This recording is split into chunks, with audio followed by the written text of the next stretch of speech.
अस्सलाम वालेकुम। इस वीडियो में हम जानेंगे कि चीज़ें जो 3D वर्क स्पेस में होती हैं वो किस तरह से बनती हैं। एक्चुअली वो किस चीज़ से कंपोज होती हैं, यानी वो किस चीज़ से मिल के बनी होती हैं, क्योंकि उन्हीं चीज़ों को हम चेंज करके डिफरेंट चीज़ें बना सकते हैं। अगर आप रियल वर्ल्ड में देखते हैं, अगर आप रियल वर्ल्ड में रेत का एक ज़र्रा लेते हैं, आप उस तरह के सैकड़ों ज़र्रे इकट्ठे कर लेते हैं तो आपके पास काफ़ी सारी रेत जमा हो जाएगी।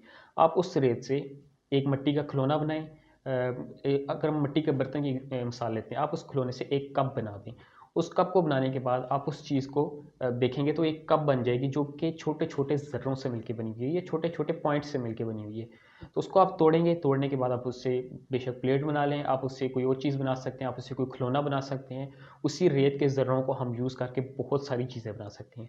इसी तरह से एक 3D सॉफ्टवेयर में या ब्लेंडर में जो चीज़ें बनी होती हैं वो छोटे-छोटे पॉइंट से मिलके बनी होती हैं, जिनको हम कनेक्ट करते हैं तो वो एक चीज़ की शेप ले लेते हैं। जैसे हमारे पास ये मंकी है, डिफ़ॉल्ट मंकी, जो कि बहुत वफ़ादार है, जिसे हम इसकी हम बहुत ज़्यादा हेल्प लेंगे आगे फ्यूचर में, जिस तरह हम प्रोग्रेस करते जाएँगे। तो हमारे पास ये एक डिफ़ॉल्ट मंकी है, ये आप देख सकते हैं कि हमारे पास ये शो हो रहा है एक ऑब्जेक्टिव फॉर्म में, एक 3D फॉर्म में। जिस तरह से मैंने आपको दिखाया था कि ये एक ऑब्जेक्ट इसमें शो हो रहा था, इसी तरह से ये है, और ये एक थोड़ा ईज़ी स्टेप है, इसको हम समझ सकते हैं क्योंकि ये इतना ज़्यादा कॉम्प्लेक्स नहीं है और ये डिफ़ॉल्ट ऑब्जेक्ट है। तो अगर मैं इसको आपको दिखाऊँ, आप इस पे जो इस वक्त फ़ोकस कीजिएगा वो सिर्फ़ ये कीजिएगा कि मैं समझा क्या रहा हूँ, ना कि ये कि मैं किस तरह से ये परफ़ॉर्म कर रहा हूँ। इसके बारे में आगे मैं मज़ीद डिटेल वीडियो बनाऊँगा, ये मैं किस तरह से पॉइंट्स शो करवा रहा हूँ, किस तरह से मैं वापस जा सकता हूँ, किस तरह से हम इसको चेंज कर सकते हैं। तो आप ये देख सकते हैं कि यहाँ पर हमारे पास डिफरेंट पॉइंट्स होते हैं। ये हमारे पास ये पॉइंट है, ये पॉइंट है, ये पॉइंट है। इसी तरह से ये बहुत सारे पॉइंट से मिलके एक ऑब्जेक्ट बना हुआ है। इसी तरह से 3D में सारी चीज़ें बनती हैं। अगर हम कोई और यहाँ पर ऑब्जेक्ट लेके आते हैं, जिस तरह ये क्यूब है, क्यूब में हम देखते हैं तो ये भी डिफरेंट पॉइंट से मिलके बना हुआ है। यहाँ पर हमारे पास 4 पॉइंट्स हैं ऊपर, नीचे हमारे पास 4 पॉइंट्स हैं, टोटल 8 पॉइंट से ये क्यूब बना हुआ है। इसी तरह से अगर हम कोई और चीज़ ऐड करते हैं, जैसे हमारे पास ये एक स्फीयर है जिसको हम बॉल कह सकते हैं, तो ये भी डिफरेंट पॉइंट से मिलके बनी हुई है।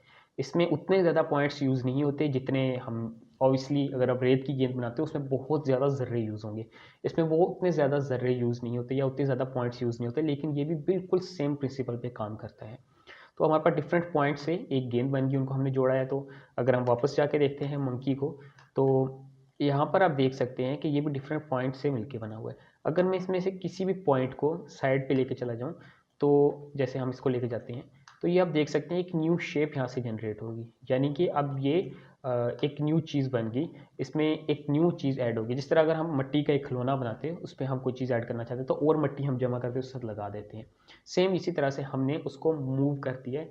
उसको हम उसके जो पहले उसकी लोकेशन थी उससे चेंज किया है, तो अब वो उस लोकेशन पे जाके इसके साथ कनेक्ट हो गया है और हमारे पास एक न्यू शेप हमें मिल गई है। इसी तरह से अगर हम काफ़ी सारे पॉइंट्स सेलेक्ट करते हैं, तो जैसे मैंने ये सिलेक्ट किया, इसको मैं नीचे ले जाता हूँ, ये देख सकते हैं आप, ये एक बिल्कुल इसकी शेप चेंज हो गई है, जो कि बिल्कुल भी अच्छा नहीं लग रहा। लेकिन ये आप देख सकते हैं कि जिस तरह से मैंने पॉइंट्स को मूव किया, मेरे पास एक न्यू शेप आ गई। अगर मैं इसके एक कान को इधर ले जाता हूँ, तो आप देख सकते हैं कि हमारे पास एक न्यू शेप आ गई। यानी आप ये समझ लीजिए कि जिस तरह से हम मिट्टी से डिफरेंट चीज़ें बनाते जाते हैं, इसी तरह से हम इसमें डिफरेंट्स को चीज़ों को आगे पीछे करके, हम इसके पॉइंट्स जो हैं उनको आगे पीछे करके एक न्यू चीज़ बना सकते हैं। और इसी तरह से बाकी सारी चीज़ें बनेंगी, जो कि मैं आपको नेक्स्ट दिखाऊंगा। इसमें से एक ये चीज़ भी शामिल होगी। तो इसी तरह से हमारे पास डिफरेंट चीज़ें हम बन सकते हैं, जो कि नॉर्मली हम ज़र्रों से चीज़ें बनी होती हैं। अगर आप देखें, कतरे कतरे से दरिया भर जाता है। किस तरह से भरता है? क्योंकि एक एक कतरा जब मिलता है तो एक दरिया की फॉर्म ले लेता है, या अगर हम उसके एक एक कतरा कहीं से टपक रहा हो, उसके नीचे आप बर्तन रखें तो वो बर्तन भर जाता है, और एक कतरा मॉलिक्यूल से मिलकर बनता है। तो इसी तरह से डिफरेंट चीज़ों से मिलकर बनती हैं। तो हमारे पास जो 3D में चीज़ें होती हैं वो सब की सब पॉइंट से मिलकर बनी होती हैं, जिनको हम वर्टिसेस कहते हैं। और जब दो वर्टिसेस आपस में मिल जाती हैं तो वो एक, ये लाइन देख सकते हैं, जैसे अब ये लाइन है, ये लाइन जब दो वर्टिसेस मिलती हैं तो एक लाइन बन जाती है। अगर मैं सिर्फ इसी को आपको शो करवाऊँ, तो हमारे पास ये जो लाइन है, ये दो वर्टिसेस से मिलके बनी हुई है, यानी दो पॉइंट से मिलके हमारे पास ये लाइन बनी हुई है।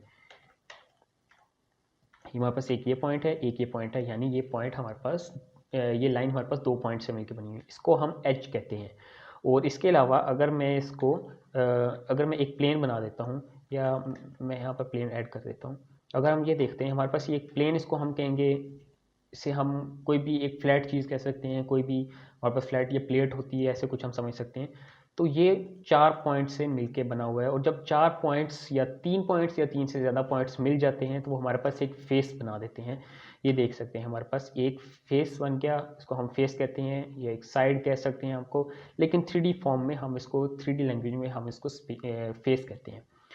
मैं दोबारा से बता देता हूँ, ये जो पॉइंट है, एक सिंगल पॉइंट, इसको हम वर्टिसेस कहते हैं। काफ़ी सारे पॉइंट्स मिले तो वर्टिसेस हो जाएगा। जो हमारे पास ये लाइंस हैं जिससे ये मिलके बनता है, ये जो 4 लाइन से मिलके बना है, इसको हम एज कहते हैं। जो काफ़ी सारे मिलके एजेस हो जाएंगे, और जो जब मिल जाते हैं तो ये एक फेस बना देते हैं, यानी इसको फिल कर देते हैं। तो इससे हम फेस, या अगर ज़्यादा हो जाते हैं तो इसको हम फेसेस कहते हैं। तो इसी तरह से जो 3D फॉर्म में होती हैं चीज़ें, जितनी भी होती हैं, वो सब की सब इसी तरह से वर्टिसेस, एजेस और फेसेस से बनी होती हैं।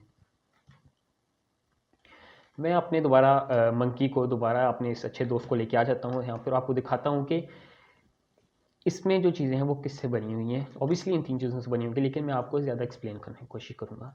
तो यहाँ पर आप देख सकते हैं कि हमारे पास ये पॉइंट्स हैं डिफरेंट, जो कि वर्टिसेस हैं। हमारे पास ये लाइंस हैं, काफ़ी सारी लाइंस हैं। हमारे पास ये एजेस हैं, ये हमारे पास फेसेस हैं डिफरेंट।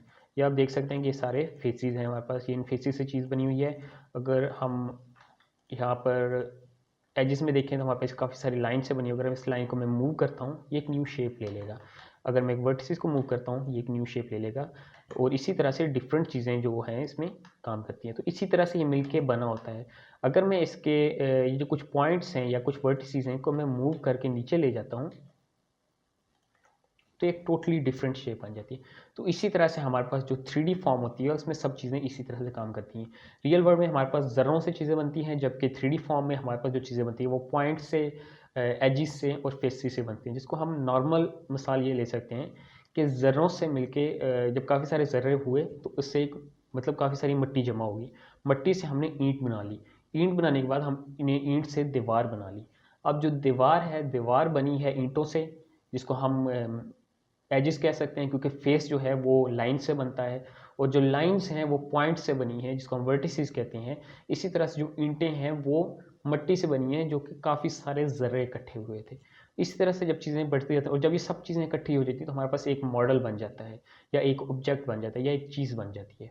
तो आई होप आपको इसकी समझ आ गई होगी कि किस तरह से 3D में चीज़ें बनती हैं। और अब हम आगे नेक्स्ट जानेंगे कि इनको हम किस तरह से बना सकते हैं। हम काफ़ी कूल स्टफ करने जा रहे हैं आगे, तो आपको इंशाल्लाह बहुत कुछ मैं समझाऊंगा, जिसमें एक ये चीज़ भी होगी जिसको हम बनाना सीखेंगे।